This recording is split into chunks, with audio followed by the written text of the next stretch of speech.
Welcome to Toni Unleashed, the podcast where we unleash the truth about all things pets. Our research and anecdotal evidence matched with pet expert interviews will help you help your pet thrive. We are here to answer questions, divulge information, and spread awareness about what's really going on in the world of pets. I am your co-host, Emily Taylor, pet nutrition enthusiast. And I'm Toni Shalasky, owner of Healthy Pet Products with 3 locations in the Pittsburgh, Pennsylvania area, and recently expanded to Port Charlotte, Florida. Welcome to the show. Hi, and welcome back to another episode of Toni Unleashed, the podcast. Today we have an incredible guest talking about one of our favorite topics of all time. You all know we love raw food. So we have saved this episode to work into our flow of all of our releases. So to talk about raw food for animals with a board-certified veterinary nutritionist.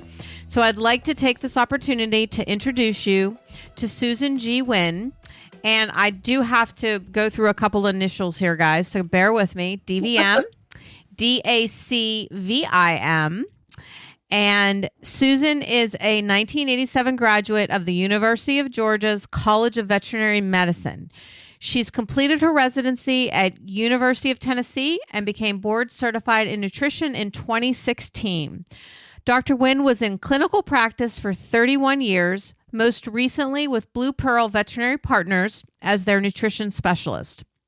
She is currently the Senior Director of Scientific Affairs with Instinct Pet Food in St. Louis, Missouri. We also have Stephanie Striar here with us as well. She's a certified veterinary technician, CVT, who is in her final year of a master's in animal nutrition program. So we're going to have a lot to talk about and a lot of really great factual information for all of you. And I know Emily and I will learn a lot right along with our listeners. So we're very excited for this episode. Welcome to the show. Yeah. Hi, guys. Thanks. So fun to be here. Yeah. Thanks for having us. I'm really excited to talk to you guys today and to be here with you. I have so many questions to ask. Like, it was so hard for me to write all of them down. I didn't even know where to start because we are. Em has a tendency to fall into rabbit holes. Oh, I and pull her out though. And a little squirrel syndrome. Yeah. I'm like, oh wait, this question leads me to this question, and then I'm in like a zigzag chaotic phase. Yes. So I like to describe us as Abbott and Costello. So yeah. But I have a really strong feeling I'm going to learn a lot this episode, and I think that's really fun for our listeners to know that like this is just an ever evolving learning industry and experience, and we can all learn, a little bit each day. Yep. So I'm really excited about that. And I also want to thank you. You guys are doing so much incredible work in this field, and it's really going to make a difference for the pets and for our future and for, retailers like us and for this podcast. I mean, you guys are really spearheading. We'll talk about that more, but you guys are really doing quite a bit for the future of pets, cats, dogs, and pet owners to be more educated and for there to be more options out there for them. And backing it with research, which is what we really need. Yeah. So, all right. So starting with the basics, how did you get into this industry? And just tell us your story, basically. My story until now. Yeah, I went into veterinary practice and happened to be exposed my first year, my internship actually, to a holistic vet that was using a lot of, real food.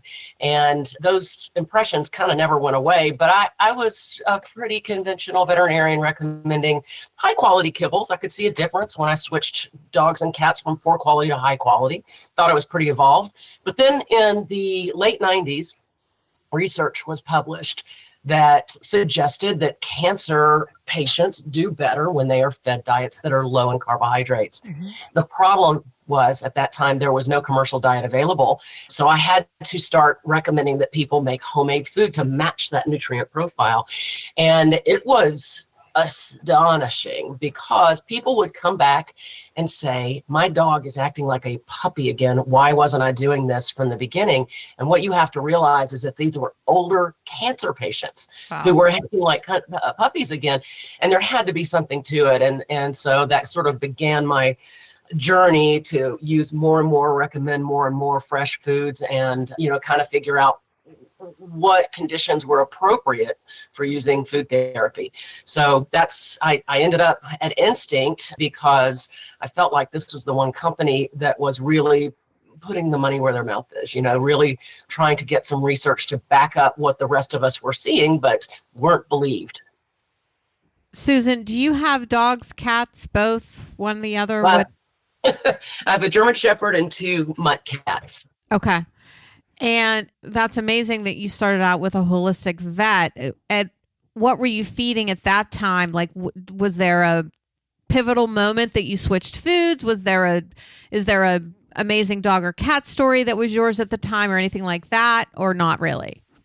Well, I would not be a very good vet if I said there was one patient. We're really stubborn that way, right? And we require data, which means many, many patients. But, back then I was feeding science diet right up until the 90s when this, I was forced to make a change, right?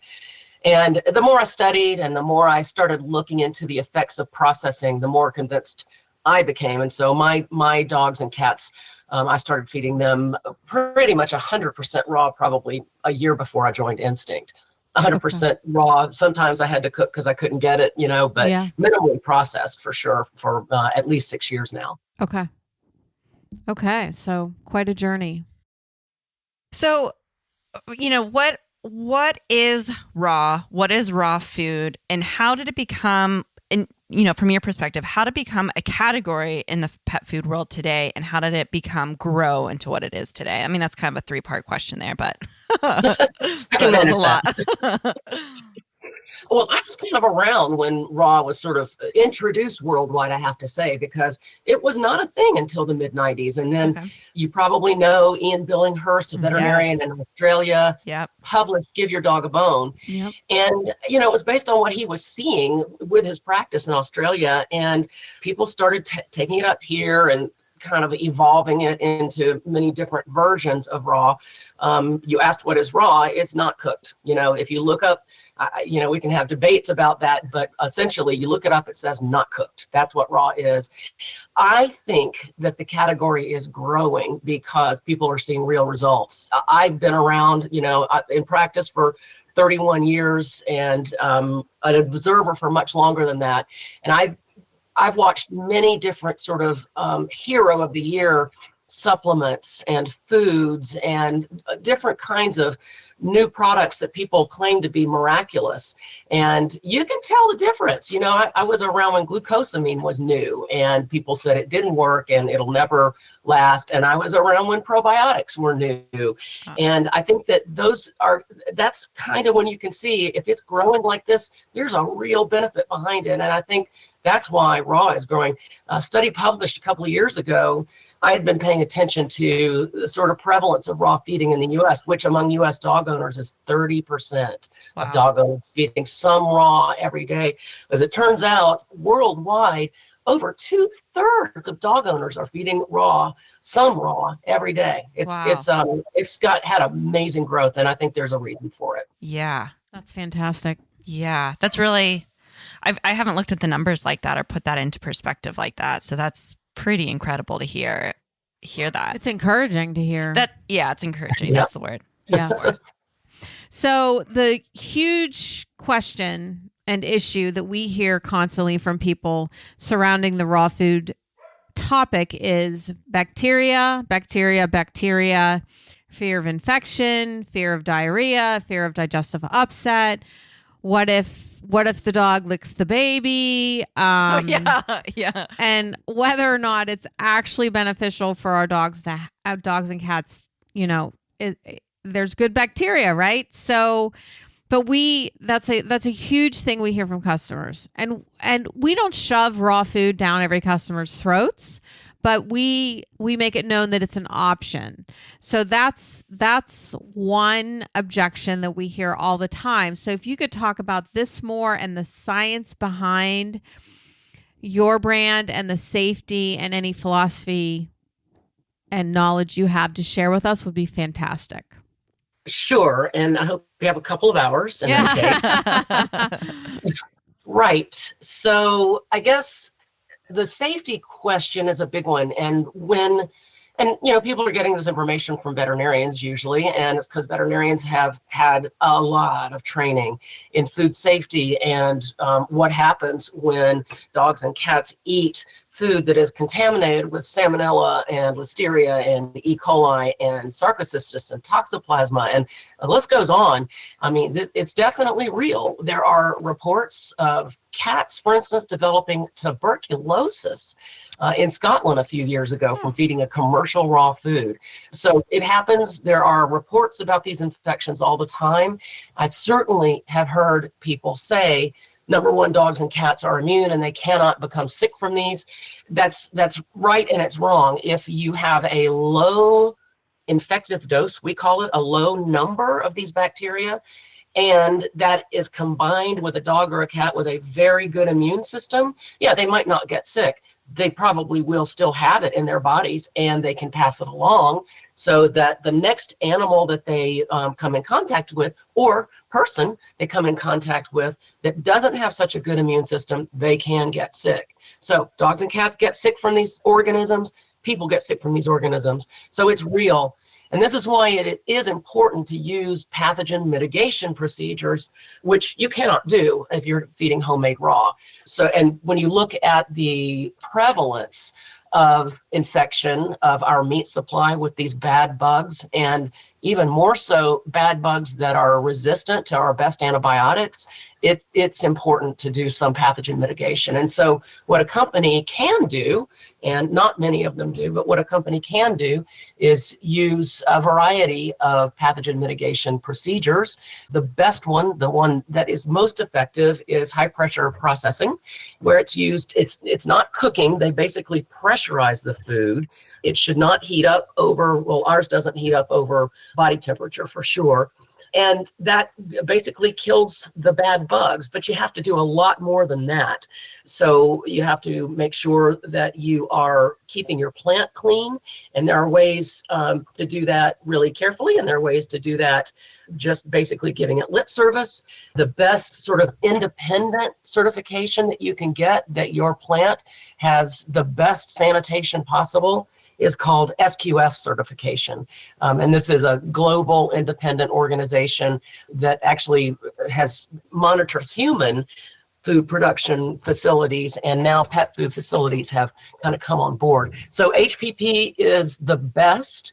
It's not enough by itself. You still have to have a really good food safety program about really regarding everything else that surrounds the food.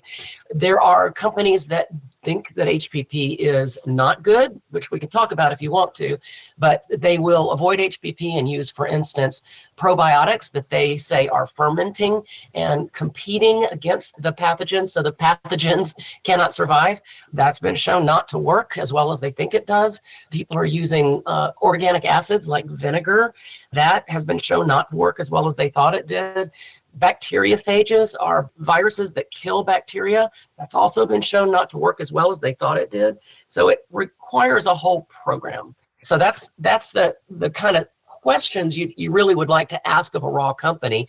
What do they do to reduce pathogens in the food? And what is their overall sort of safety certification? Are they SQF certified in particular?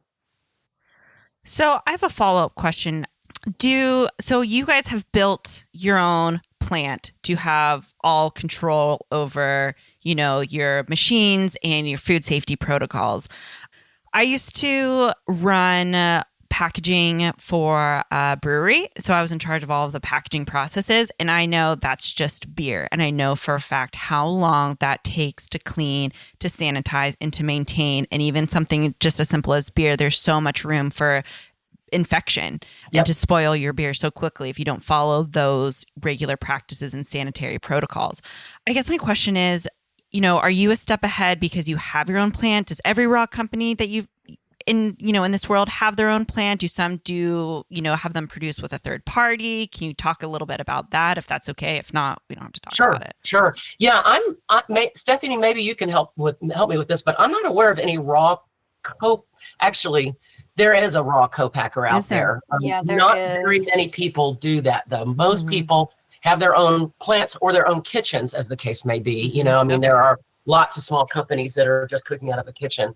But this raw co-packer, I think, is pretty new on the scene. And you are correct. It is much better to have control of your own facilities so that you can monitor what's going on there more closely.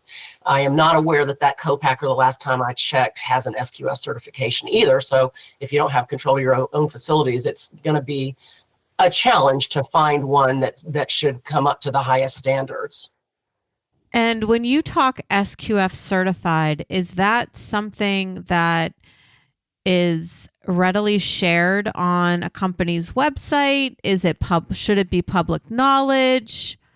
Yes, that's something that if you gain SQF certification, you are darn proud of it. Okay. So anybody that does usually is going to have it on their website or in their marketing materials. Okay, so that's I'm gathering quite an expense to invest in to be SQF certified. Yes, yeah. Okay. I can't give you any numbers, but right. it's not just money. I mean, it sure. took years and tears to obtain that. And do you have an outside, is there an outside inspector that comes in on a regular basis? Like, how does that whole process work to maintain your SQF certification? That's a really good question. Stephanie, you might know more about it than I do. I can jump in there. And I guess just to put it into perspective a little bit too, for how many pet food companies actually have one of these certifications, there are 15 pet food companies now that have a single SQF certification. There are 2 raw food companies that have a single SQF certification. We're the only raw pet food company that has both safety and quality. So that is a pretty exciting and standout thing for us to be able to talk about with folks. With SQF, the really high level basics of it are they are an independent organization. They're very well known for human consumable goods. That's where most of their certification, the facilities that they're certifying, are on the human side of food production. That's why that number for pet food is so low. And they do have an inspector that comes out to your facilities. It's a combined announced and unannounced visit protocol, and you have to recertify every year. So It is something that you really do once you get the certification, need to stay on top of all of your safety and quality protocols. You can't let them lapse, because sometimes you have an unannounced visit and they just give you a general time, a couple of month time window that someone will show up.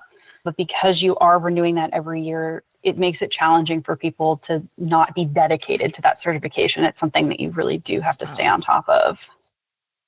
So with all of this being said, how would you relay, humans handling this meat and, their animals consuming this meat and, like Toni said, children involved, what are those practices there that you recommend?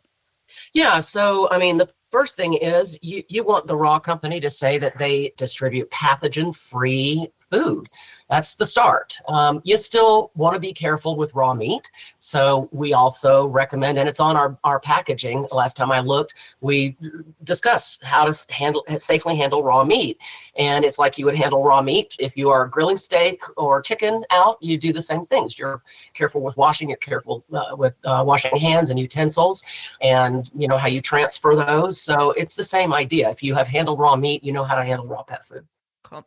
And then a question I wanted to add, how have you seen, and this will kind of segue into the question we have listed on our outline, but what are the differences that you see in pets when they transition to a raw food? What does their temperament look like even, their skin, their coat, their weight, dental health? Can you speak to a little bit what you have seen professionally, how these animals have changed in the transition?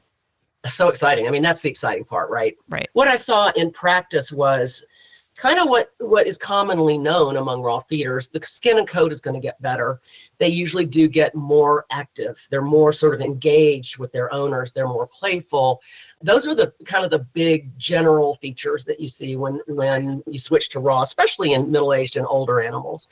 When you do a Google search to find out what people see, right? You do that Google search, you find out what is commonly observed when people switch. There's also data for those, but those other things are possibly dental improvements, possibly. There's not really data for that.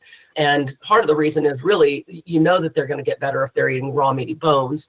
There's not quite as much benefit to the teeth if you're doing a minced raw food, except that there is some suggestion that it changes the oral microbiome. So not as much data for that. People will talk about how there are improvements in immune function, and there are studies around that in a couple of ways. The work that we are sponsoring at University of Helsinki shows that when you feed puppies, their immune systems are improved for their lives, for the rest of their lives. It actually helps to potentially prevent things like skin allergies and inflammatory bowel disease. Sorry about this, laryngitis, inflammatory bowel disease. You also hear about improvements in gastrointestinal function. So people will switch over to raw if their dogs or cats have sort of chronic diarrhea or vomiting. And there is data to support that as well. So those are the big ones: skin and coat, immune function, GI issues, maybe dental. Stephanie, if I've forgotten anything, fill me in there. But those are what we see in practice, and that's where we're beginning to get some data as well. Can you, since we're in the data world, and wait, let me make one quick comment, because it's interesting that you already have data proving that puppies fed raw have an improved immune system and are less likely to have allergies later in life. Yes. I don't know about you, Em, but I have so many customers. I was going to say the same thing. Come in with puppies, scared to feed their puppies. Oh, I'm just going to keep feeding what the breeder was feeding until they're an adult, and then I think I'll switch to raw food. And we're like, no, now's the time, right? Yep, you are right. And again, you have to talk about safety. You have to talk about, if you really find a company that produces safe raw food and is pathogen free, then that should address their concerns. The other concern, of course, for puppies is it complete and balanced for growth? And so that's another reason to really understand your company, understand who was the expertise behind the formulations, what kind of nutritional analyses that they do to verify that the food contains the nutrients that they think it does. So you got the right company. It is okay to feed puppies raw. And I know that you're going to ask about life stages. We can talk about that now. We can talk about that later. I have a quick question. So I know you guys are one of the few that actually have a puppy raw food out there. What about, is that safe for massive giant breed puppies? Because I know typically they're told to be on a low protein diet for their growth and development because they grow so quickly, and for their bones. Great question. So is your puppy raw food safe for those massive large breed dogs? Yeah, that's a really good question. So just about the needs of the giant breed puppies. The biggest problem for those dogs is calcium and calories. So if you grow them too fast with too much calcium, that's what causes the joints to kind of go out of whack, right? So the idea is that you keep them from growing too fast and you restrict calcium somewhat, yet still giving them enough calcium for normal bone growth. And that's challenging, and it's extremely challenging with raw food. So what you have to look for is that AAFCO statement, that nutritional adequacy statement. It will say if it is formulated for growth, and if it is okay for large breed puppies, it will say that. If it does not say it specifically that it's okay for large breed puppies, I would not feed it to large breed puppies. So does the Instinct puppy raw formula say that? No, it's challenging. Just stay tuned. That's all. Okay, I figured. So do we want to just let them continue with life stages? Go ahead and, since this is a perfect time, just elaborate on the life stage and the formulas that are the most recent, and they're fabulous. So sure. Thank you. Yeah, so the idea of feeding all life stages, it's actually amazing to me. It's 30 years out of date. We've been feeding life stage formulas for 30 plus years in kibble and processed foods, right? It's well accepted. And I'm not really sure why it's taken us so long, to be honest. But, puppies do need higher levels of calcium and protein and vitamins and minerals to grow normally.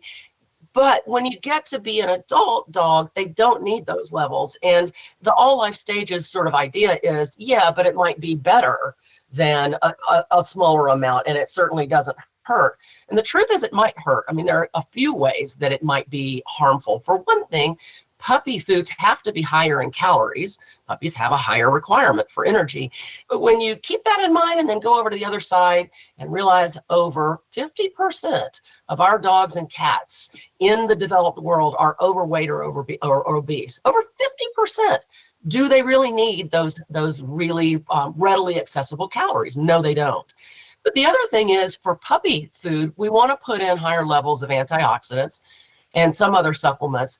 And when we're in the adult years, we're not talking about extra. We're talking about more moderation, restriction. We're trying to restrict calories so they don't get overweight. Yet we also don't want to overdo with other nutrients. There is evidence in humans that take supplements, and especially antioxidants, during their normal sort of adult years actually have shorter lifespans, not longer ones.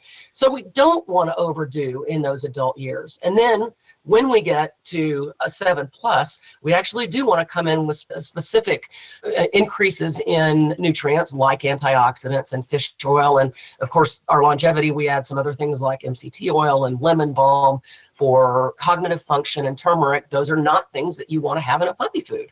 So life stage nutrition is really important. And I'll be happy when I see the rest of the industry sort of catch up to what we've known for 30 years. I think it's better for all dogs and cats. So then what's your take on dogs that are overweight and, putting them on a raw fed food versus you're going to like a commercial healthy weight kibble? That's a really good point, a good question. And it's very complicated because there are a lot of claims out there that raw fed dogs actually maintain their ideal body weight better. And there are some studies that actually will confirm that. However, all raw foods are not the same, right? And so whether they can maintain their weight easily if they're overweight, in other words, if they're overweight and they reduce weight and then maintain their weight and still be on a diet that's good for them, depends on things like digestibility. It depends on the dog's own individual caloric needs, daily caloric needs. The truth is that it's safer to go to a weight loss diet if you don't know the specifics of the raw foods that you're talking about. You can use a nutritionist to help you with that. I'll just bring in this one lesson. We know that if you take a dog on a maintenance diet and it's overweight and you cut calories, and my general rules, I'll say cut calories below what the feeding recommendations are on the bag. You need to begin looking at using a specific weight management diet. The reason is when you cut calories, you cut all nutrients in a formulated diet. Right. And it's been shown multiple times that when you cut calories a lot, nutrient deficiencies will occur. Mm-hmm. So when you talk about looking for a diet to help a dog or cat lose weight, it may be that a raw diet is appropriate. It has to be the right kind of raw diet with the right digestibility. But sometimes it may be that a very much lower calorie kibble is the appropriate diet instead. So then what's your take on, or if you have any science or data backing this up with your specific raw food, your digestibility? Have you guys done digestibility tests and see how much, dogs absorb? Yeah, we do digestibility tests on every new diet. Okay. And everybody should be doing that. It's frankly dangerous not to do that on every diet. You need to know that data. And then what does it compare? Because I know you guys have your freeze-dried, you have kibble, and then you have raw. So how does that digestibility percentage change between raw, freeze-dried, kibble? Right. Well, that's also kind of hard because it presumes you use the same ingredients, and the ingredients are part of what you have to look at with digestibility, right? But one thing to keep in mind is that we know cooking increases digestibility of protein and certainly of any starches that are in there. Even if it's whole grains, whatever the starch is in a kibble, you have to use starch to make a kibble. It can't be made otherwise. It doesn't form properly. So starches and protein, when you cook them, it increases digestibility because it breaks a lot of bonds. It denatures the protein, right? So is increased digestibility always a good thing? I don't know about that. Again, you think about all those overweight dogs and cats out there, maybe they need reduced digestibility. Anyway, that's going off onto a tangent, I'm sorry. But it's hard to really compare digestibility across these different types of food because of all these different factors. Wow. And to catch up our listeners, a digestibility test, you're honestly taking the stool and analyzing it, correct? Do you want to just elaborate that on a little bit so that our listeners know what we're talking about? Sure. And Stephanie, you've studied this probably more recently than I have, but essentially you take a group of dogs, you measure whatever all nutrients have a digestibility. And so you're measuring the nutrient you're interested in, right? So you measure calories, you measure protein. Those are the biggest ones. You can also measure, copper digestibility, whatever you're interested in. You measure that in the food, and then you measure that in the stool. Presumably, what didn't come out in the stool was digested by the dog or cat. So that's how you measure digestibility. And, Perfect. They should be over 80% for sure. Okay. There are some decent diets that are in the high 70s, but that might not be right for every dog or cat with that low digestibility, but should be over 80. Mid 80s is nice. I like to really take one quick moment here that I'm just something that is coming to me, like that's full circling, something that Toni and I try to talk a lot about in every episode, is everything is situational. Not one diet is meant for every single dog. Not one diet is meant for every single cat. And I think everything that you're saying makes that point so true, that it depends on the dog, it depends on the breed, it depends on their environment, everything. It's all circumstantial. It's all situational. And we're never here ever saying that this one dog food, this one category is meant the cure all or the end all for every single pet owner out there, every single animal out there. Absolutely. Yeah. That's part of why, even from like a company standpoint, we have so many different options. Like we have so many different foods available. Like, we've talked a lot about raw diets today, but like as a company, we expand into our raw boost kibbles or our raw coated kibbles because everyone's looking for something different. And like you just said, not one food is the best option for every single pet. And to that point, you guys do have your raw, you have your freeze dried and your kibble. Is it safe then for someone to do, a kibble base with some of your raw on top, or do some kibble and their freeze dried? I know there's some controversy out there, and we have some customers come in that are scared to put raw on top of a kibble or freeze dried on top of kibble. That's going to disrupt their digestive tract in any way. Yeah, that's not a problem. I mean, how long have we been producing raw boost, Stephanie? 10 years. Yeah. There's no problem with doing that. The stomach does not see individual foods and their fat and protein. The stomach sees the mixture of what comes into the stomach, right? So it is fine to do that. I'm not sure why that myth persists, but it is indeed a myth. Yeah, it's the same conceptually as like if you have a salad for lunch, which is raw vegetables with cooked chicken on top of it, like your body doesn't all of a sudden revolt that you have not had a completely cooked meal. You're able to mix it just fine, and our dogs and cats are the same. Great analogy. I love that. Yeah, I was going to say, there's some like high-end chefs out there that you pay like hundreds of dollars for like a 7-8 course meal, and you go from like raw vegetables to fish to like a cooked steak, and like you end at the end of the meal, you're like fucking really happy. Exactly.